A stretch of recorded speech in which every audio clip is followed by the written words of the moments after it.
Bank അല്ലെങ്കിൽ മറ്റ് ധനകാര്യ സ്ഥാപനങ്ങൾ എന്നിവിടങ്ങളിൽ നിന്ന് നമ്മൾ വായ്പ എടുത്താൽ, ലോൺ എടുത്താൽ അതിന് തിരിച്ചടവ് കാലാവധി പരിധിയുണ്ട്. എന്നാൽ എടുത്ത ലോൺ വീട് നിർമ്മിക്കാനാവട്ടെ, മറ്റെന്തെങ്കിലും ബിസിനസ് തുടങ്ങാനാവട്ടെ, അത് ഇത്ര നാൾക്കുള്ളിൽ ഇത്ര ദിവസങ്ങളിൽ ചെലവഴിക്കണമെന്നുള്ളൊരു വ്യവസ്ഥ ആദ്യമായിട്ടാണ് കാണുന്നത്. എന്തൊരു നാടാ നമ്മുടേത്! പറഞ്ഞു വരുന്നത്, വയനാട് ദുരന്തം, മുണ്ടക്കൈ ചുരൽമല ദുരന്തത്തിൽ കഷ്ടത അനുഭവിക്കുന്ന ജീവിച്ചിരിക്കുന്നവർക്ക് വേണ്ടിയുള്ള പുനരധിവാസ പാക്കേജിൽ കേന്ദ്രത്തിൻ്റെ ഏറ്റവും ഒടുവിലത്തെ കാര്യമാണിത്. അതായത് സഹായമില്ല, വായ്പ. ഈ വായ്പ ഇത്ര തീയതിക്കുള്ളിൽ ചെലവഴിച്ചിരിക്കണം, മാർച്ച് 31 മുമ്പായിട്ട്. ഇനി എത്ര ദിവസമുണ്ട്? തിരിച്ചടവിന് കാലാവധി തീരുമാനിക്കുകയാണ്.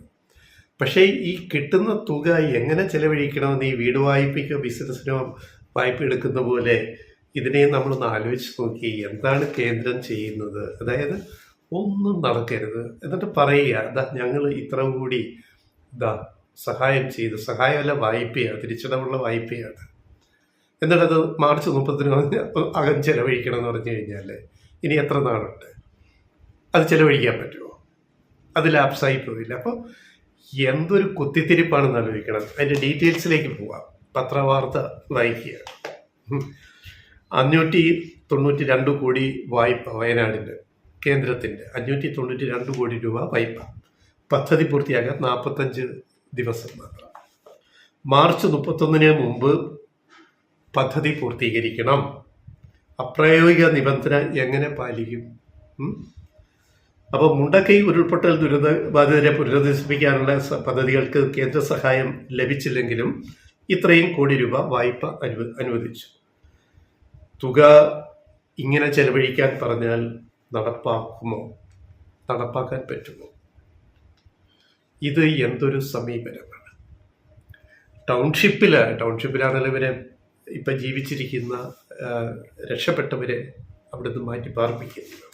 അവിടെ പൊതുകെട്ടിടങ്ങളുടെ നിർമ്മാണത്തിന് 111 കോടി, റോഡ് നിർമ്മാണം 87 കോടി, പുന്നപ്പുഴ നദിയിൽ 8 കിലോമീറ്റർ ഭാഗത്ത് ഒഴുക്ക് ക്രമീകരിക്കൽ അതിന് 65 കോടി, അഗ്നിശമന നിലയം 21 കോടി, മുട്ടയിൽ മേപ്പാടി റോഡ് നവീകരണ 60 കോടി എന്നിവയുൾപ്പെടെ 16 പദ്ധതികൾക്കാണ് വായ്പ.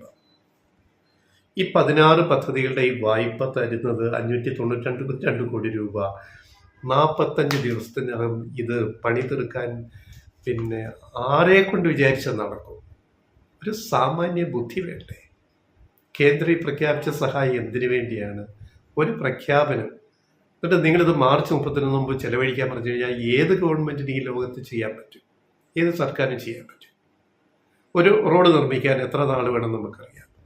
ടൗൺഷിപ്പ് നിർമ്മിക്കാൻ എത്ര നാൾ വേണം നമുക്കറിയാം. ഇത് തട്ടിക്കൂട്ട് പരിപാടിയാണോ?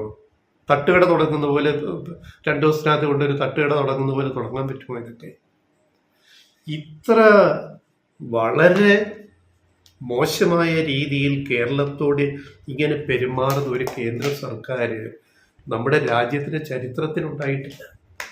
അതിൻ്റെ ഏറ്റവും വലിയ ഉദാഹരണമാണ്, ഒടുവിലത്തെ ഉദാഹരണമാണ് വായ്പ. 592 കോടി രൂപ വായ്പ.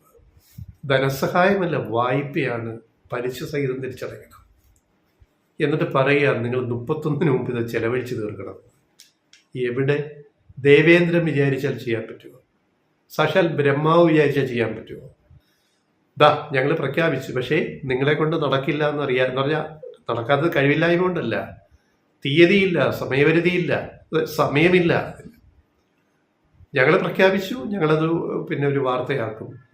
കേരളത്തിന് ഇത്രയും 592 കോടി രൂപ പ്രഖ്യാപിച്ചു, പക്ഷേ കേരളം അത് ചെലവഴിച്ചില്ല. ഇത് ഇത്രയും ചുരുങ്ങിയ നാളുകൊണ്ട് ചെലവഴിക്കണം, 1 മാസമല്ല 45 ദിവസത്തിന് ചെലവഴിക്കണം എന്നുള്ള നിബന്ധനയൊക്കെ ജനങ്ങളൊക്കെ മാറും. പറയുന്നത് എന്താണ്? എന്നിട്ട് ഇവിടുത്തെ BJPക്കാരും കോൺഗ്രസ്സുകാരും പറയുന്നത് എന്താണ്? അത്രയും പ്രഖ്യാപിച്ചില്ലേ, എന്നാ ചെലവാക്കിക്കൂടെ? പറയാൻ എളുപ്പമാണ്, ചെയ്യാൻ ഇത്തിരി പ്രയാസമുണ്ട്.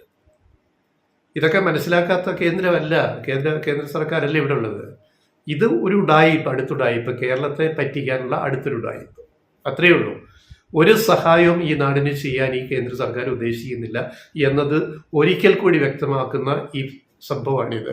വിഴിഞ്ഞം പോലും വയബിലിറ്റി ഗ്യാപ്പ് ഫണ്ടിന്റെ കാര്യത്തിൽ എന്നതുപോലെ മറ്റൊരു തട്ടിപ്പാണിത്. എന്തേ അമേരിക്കയിൽ പോയിട്ട് തിരിച്ച് വെറും കൈയോടെ നമ്മുടെ പ്രധാനമന്ത്രി നരേന്ദ്രമോദി വന്നല്ലോ. ഞങ്ങൾ കഴിഞ്ഞ ദിവസം ഇവിടെ പറഞ്ഞു, ഈ പോയതുകൊണ്ട് അമേരിക്കയല്ലാതെ ഇന്ത്യക്കൊരു നേട്ടവും ഇല്ല എന്ന് നമ്മൾ പറഞ്ഞു. കൃത്യമായിട്ട് ഇന്നത്തെ റിപ്പോർട്ടുകൾ നോക്കുക, ഞങ്ങൾ പറഞ്ഞതിൽ വല്ല വ്യത്യാസമുണ്ട്. വെറും കൈയോടെ തിരിച്ചു, ഒന്നും നേടിയില്ല ട്രംപിനെ പോയി കണ്ടിട്ട്. അപ്പം അതുപോലെ ഇക്കാര്യത്തിലും എന്താണ്, വിഴിഞ്ഞത്തിന് വേണ്ടി എന്തൊക്കെയോ മോദി അമേരിക്ക പോയി ചെയ്യുമെന്നൊക്കെ കേട്ടായിരുന്നു. ഇപ്പൊ ഒന്നും കേൾക്കാനില്ല.